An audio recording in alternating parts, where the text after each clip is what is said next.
Hi friends, my name is Amit Kumar and today we are going to discuss about article 15 जो Indian constitution के part third में आता है। Fundamental right जो है 12 से लेके 35 तक है और आज हम लोग डिस्कस करने वाले हैं आर्टिकल 15।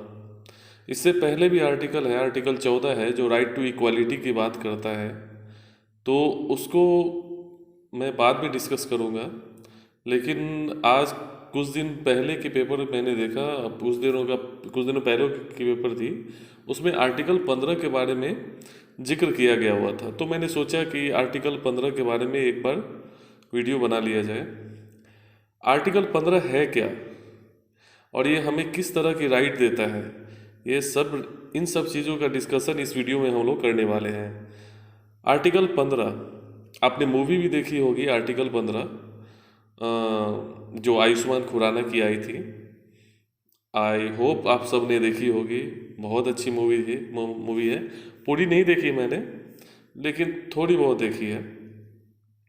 तो further any delay we just move forward and discuss about the article 15। देखिए आर्टिकल 15 ये कहता है कि 5 ग्राउंड पे रिलीजन, रेस, सेक्स, कास्ट और प्लेस ऑफ बर्थ, जिसको डोमिसाइल भी बोलते हैं, उसके आधार पर किसी भी इंडियन सिटीजन के साथ डिस्क्रिमिनेट नहीं किया जा सकता है। ये डिस्क्रिमिनेट नहीं किया जा सकता है, इसमें तो सही बात है, लेकिन for the better treatment discrimination is allowed. ये कैसे, मैं आपको पूरे वीडियो में समझाऊंगा। आप राइट टू इक्वालिटी की बात करते हैं, हम राइट टू इक्वालिटी की बात करते हैं, उसमें डिस्क्रिमिनेशन वर्ड नहीं आता है। डिस्क्रिमिनेशन आता है लेकिन वो पॉजिटिव नोट में आता है। तो ये सब चीज़ आगे पढ़ने की है, वो आगे डिस्कस करेंगे। फिलहाल हम देखेंगे कि आर्टिकल 15 है क्या। देखिए आर्टिकल 15 जो है, मैंने जैसा बताया आपको, religion, race, sex, caste, domicile या प्लेस ऑफ बर्थ के आधार पर किसी भी नागरिक के साथ डिस्क्रिमिनेशन या फिर उसके साथ भेदभाव नहीं किया जा सकता है। It is also a punishable offence. देखिए आर्टिकल 15 जो है उसको मेनली 5 क्लॉज में डिवाइड किया गया है। Clause A, clause B, clause 1, clause 2, clause 3, clause 4 और क्लॉज 5। तो क्लॉज 1 और क्लॉज 2 ये लगभग सेम है, और क्लॉज 3 और 4 ज़्यादा इम्पोर्टेंट है। तो क्लॉज ए क्या बोलता है वो हम देखते हैं। क्लॉज ए ये बोलता है रिलीजन, रेस, सेक्स, कास्ट और प्लेस ऑफ बर्थ के आधार पे स्टेट यानी राज्य सरकारें किसी के साथ भेदभाव नहीं कर सकती है, डिस्क्रिमिनेशन नहीं कर सकती है। जैसे मान लीजिए अगर आप कहीं जा रहे हैं, तो चूंकि आप किसी फलाने धर्म से हैं या फलाने कास्ट से हैं या फलाने रंग के हैं या फलाने जगह से आए हैं, उसके आधार पर आपका डिस्क्रिमिनेशन नहीं किया जा सकता है। ये आर्टिकल 15 हमको ये अधिकार देता है। आर्टिकल 15 ये अधिकार हमको देता है। आर्टिकल 15 का क्लॉज 1, क्लॉज 2 ये बोलता है स्टेट तो नहीं ही कर सकता है, स्टेट के अलावा कोई भी नागरिक किसी दूसरे नागरिक के साथ इन 5 आधार पे डिस्क्रिमिनेट नहीं कर सकता है। तो वो 5 आधार मैंने जैसे पहले आपको बता ही दिया है, उस 5 आधार पे आप डिस्क्रिमिनेट नहीं कर सकते हैं। मेनली इसमें 3 क्लॉज और हैं। हमने क्लॉज 1, क्लॉज बी दोनों पढ़ लिया।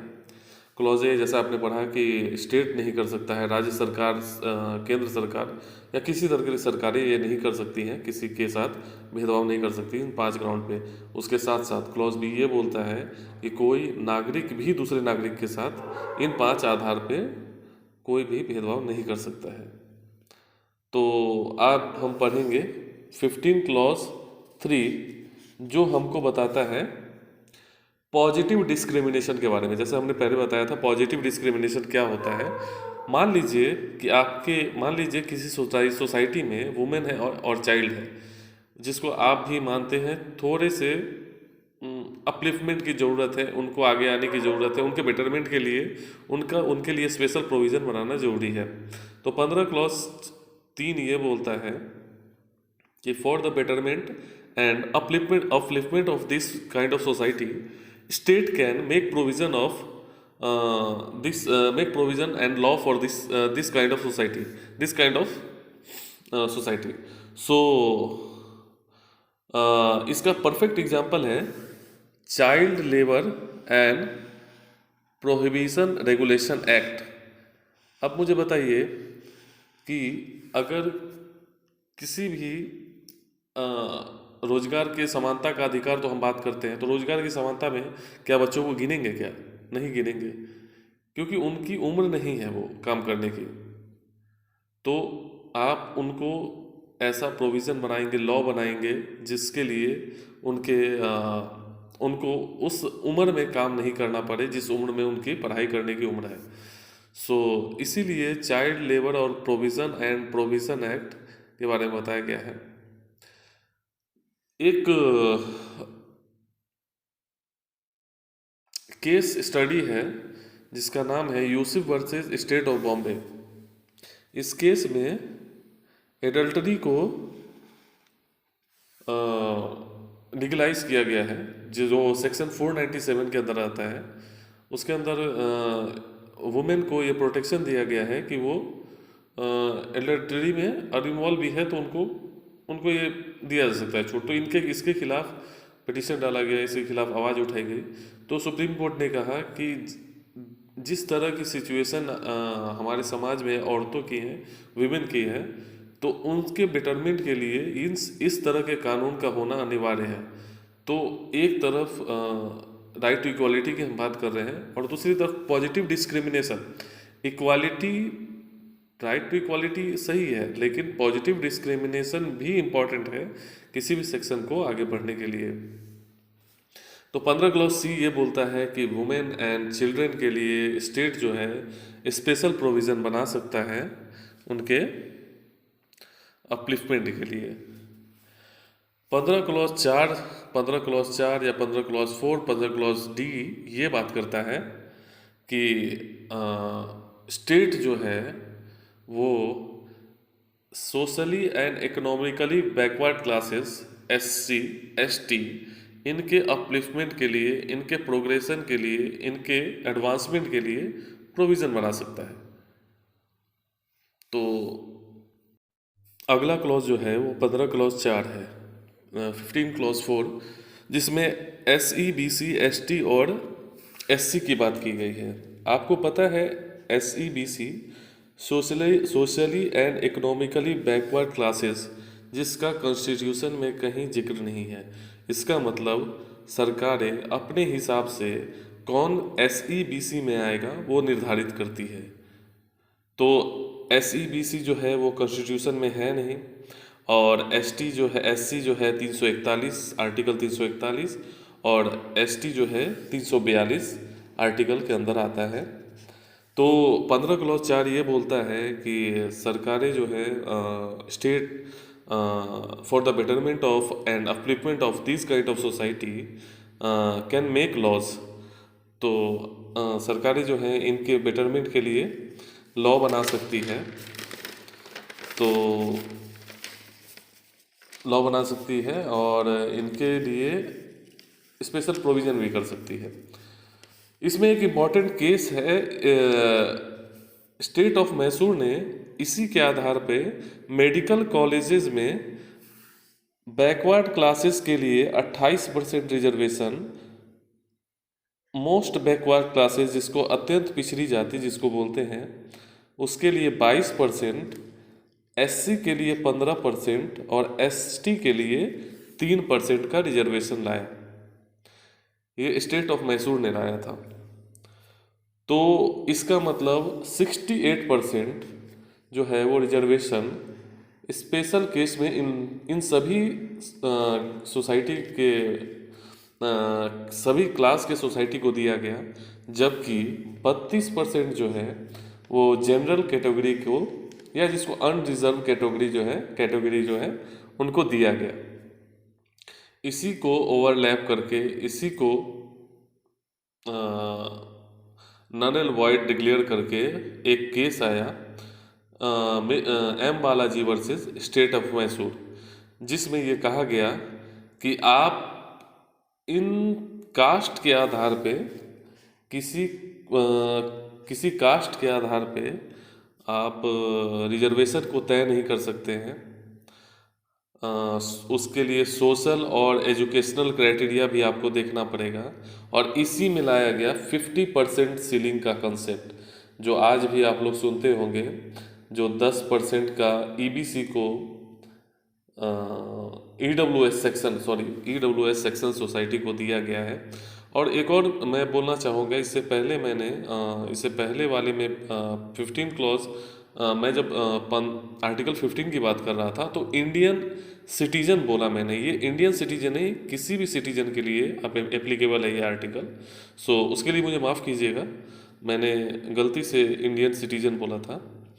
तो आगे आते हैं, तो इसमें बोला गया M Balaji versus state of Mysore में कि सोशल और एजुकेशनल ग्राउंड पे आप किसी को रिजर्वेशन दे सकते हैं, सिर्फ कास्ट के आधार पे नहीं दे सकते हैं, और बैकवर्ड क्लास और मोस्ट बैकवर्ड क्लास के आधार पे भी आप नहीं रिजर्वेशन तय करेंगे। तो इसमें बेसिकली ये कहा गया कि आप लार्जर कॉन्टेक्स्ट ऑफ सोसाइटी देखना पड़ेगा, उसके आधार पे आप करेंगे, आप किसी कास्ट के आधार पे नहीं करेंगे। लेकिन Indira Sawhney versus union of India case जो 1993 में आया, इस सभी को नल एंड वॉइड करार दे दिया गया। उसमें ये बोला गया कि ये आप सिर्फ कास्ट के आधार पे सभी को रिजर्वेशन दे सकते हैं, कास्ट के आधार पर स्टेट जो है रिजर्वेशन तय कर सकती है। जो जबकि M Balaji versus state of Mysore में इसको सीधा ना बोल दिया गया था, लेकिन Indira Sawhney versus union of India में 1993 में जो केस आया उसमें ये जजमेंट आया कि सिर्फ कास्ट के बेसिस पे और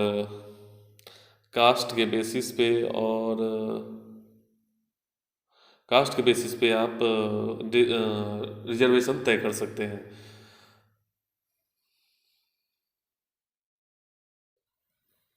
अब हम पढ़ेंगे आर्टिकल 15 का क्लॉज 5 के बारे में, जो 93वां संविधान संशोधन के तहत लाया गया, 93 कॉन्स्टिट्यूशनल अमेंडमेंट एक्ट के तहत लाया गया, जिसमें SEBC, जिसको socially and economically backward class जिसको बोलते हैं, ST और SC, इन सभी के लिए स्पेशल प्रोविज़न बनाया। तो आप थोड़ा सा ये कंफ्यूजिंग हो रहा है कि ये प्रोविज़न तो हमने पहले 15 क्लॉज 4 में भी पढ़ा था, लेकिन वापस से 15 क्लॉज 4 में, 15 क्लॉज 5 में भी वही पढ़ना पड़ रहा है। दोनों में बेटरमेंट ऑफ इन सभी क्लास के सोसाइटी को बेटरमेंट करने के लिए बनाया गया था। लेकिन इसमें एक थोड़ा सा चेंजेस ये है कि इसमें सिर्फ जो है एजुकेशनल इंस्टीट्यूशन जो है उसमें एडमिशन के लिए इनके लिए रिजर्वेशन तय किया जाएगा। सिर्फ इतना है, बाकी सब समानता है, लेकिन बाकी सब सिमिलर है, लेकिन डिफरेंस यही है कि इसमें जो है एडमिशन, एजुकेशनल इंस्टीट्यूशन के एडमिशन जो है उसमें इसमें किया गया था, मतलब इसमें डिफरेंस किया गया है कि आप एजुकेशनल इंस्टीट्यूशन के एडमिशन में करना हो तो इसके लिए आप इसमें रिजर्वेशन तय कर सकते हैं। तो होप दोस्त, thank you for listening me. This is the end of the video, and this is Article 15. I hope you have understand all the aspect of Article 15, and hope you will enjoy. Hope you have enjoyed, and kindly subscribe my channel, hit the like button, and mention if you have any confusion, then comment below. Okay, thank you. Goodbye.